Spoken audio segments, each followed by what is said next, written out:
মাত্র ১ কাপ গুঁড়া দুধ আর ঘরে থাকা অল্প কিছু উপকরণ দিয়ে আপনারা বানিয়ে ফেলতে পারবেন এরকম ঘন ক্রিমি রসমালাই, যেটা খেতে অসম্ভব রকম মজা। এ যদি মাত্র আধা ঘন্টার মতো টাইম থাকে তাহলে কিন্তু আপনারা এই রসমালাইটা চট করে বানিয়ে ঝট করে খেয়ে ফেলতে পারবেন। আর এইটা নো ফেল একটা রেসিপি, কারণ এই রেসিপিতে আমি সমস্ত প্রকার টিপস এন্ড ট্রিক্স দেবো একদম পারফেক্ট রসমালাই বানানোর জন্য।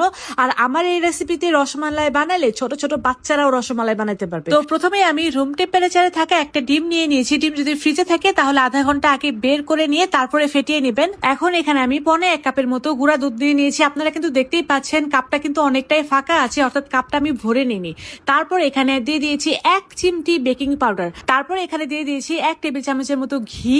তারপর এই সবগুলোকে খুব ভালোভাবে মাখিয়ে ময়ান দিয়ে নিচ্ছি। কে বলেন যে মিষ্টি দুধে দেওয়ার সাথে সাথেই ফেটে যায়? এর একটা কারণ হতেছে গিয়া বেকিং পাউডার। আপনারা যদি বেকিং পাউডার বেশি দিয়ে দেন তাহলে কিন্তু মিষ্টি দুধে দেওয়ার সাথে সাথেই ভেঙে যাবে।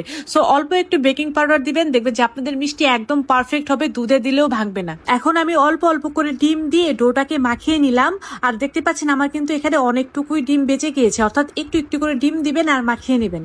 তারপরে হাতের ভেতরে একটু ঘি মাখিয়ে নিয়ে এরকম ছোট ছোট রসমালাইয়ের শেপ দিয়ে নিচ্ছি। আর দেখতে পাচ্ছেন এটা কিন্তু অনেক ছোট ছোট শেপ দিচ্ছি আমি, কারণ এটা দুধে দেওয়ার পরে অনেকটাই ফুলে যাবে। প্রায় অনেকগুলাই এরকম ছোট ছোট বল বানিয়ে নিয়েছি। আর এগুলো কিন্তু অনেক কিউট দেখতে, তাই না? যাই হোক, এখানে আমি নিয়ে নিচ্ছি প্রায় 3 কাপের মতো লিকুইড দুধ, সেই সাথে নিয়ে নিচ্ছি গুঁড়ো দুধ। ওই যে আমি কিন্তু 1 কাপ গুঁড়ো দুধ ভরে নিইনি, সামান্য একটু গুঁড়ো দুধ বাকি ছিল, সেটাকে এখানে দিয়ে দিয়ে পরিপূর্ণ 1 কাপ করে দিয়েছি গুঁড়ো দুধ। আর এখন গুঁড়া দুধটাকে দুধের সাথে খুব ভালোভাবে মিশিয়ে নিয়েছি। যখন দুধের ভিতরে বলক চলে আসবে তখনই দিয়ে দিবেন মিষ্টিগুলো। তারপরে এখানে আমি প্রায় 1/2 কাপের মতো চিনি দিয়েছি। চিনি দিয়ে ঢাকনা দিয়ে এরকম ভাবে ঢেকে দিয়েছি। আর যখন এরকম ঝাঁক উঠতে লাগবে তখনই ঢাকনাটা খুলে নেবেন।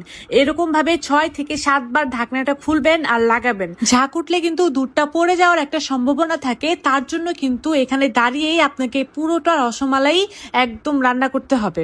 তো এটাকে আমি আবারও লাগিয়ে দিচ্ছি। দেখতে পাচ্ছেন আমি যখনই ঝাঁক উঠতে লাগে তখনই কিন্তু আমি ঢাকনাটা খুলে নিই। প্রায় 10 থেকে 15 মিনিটের মতো কিন্তু এটাকে আমি জাল দিয়ে নিয়েছি। মিষ্টিগুলা কিন্তু আমার অলরেডি ফুলে গিয়েছে আর মিষ্টিগুলো আমার হয়েও গিয়েছে।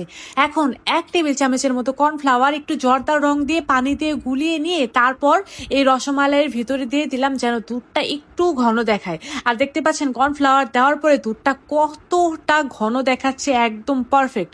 যখন এরকম ঘন হয়ে আসবে তখনই এটাকে নামিয়ে একদম ঠান্ডা করে নেব। আর দেখেন এটা কতটা বেশি লোভনীয় লাগতেছে, এটা খেতেও কিন্তু ততটাই বেশি মজা যতটা আপনারা দেখতে পাচ্ছেন। 1 কাপ গুঁড়ো দুধ দিয়ে আমি প্রায় এখানে 1/2 কেজির মতো রসমালাই বানাইছি। আর এই রসমালাইটা এত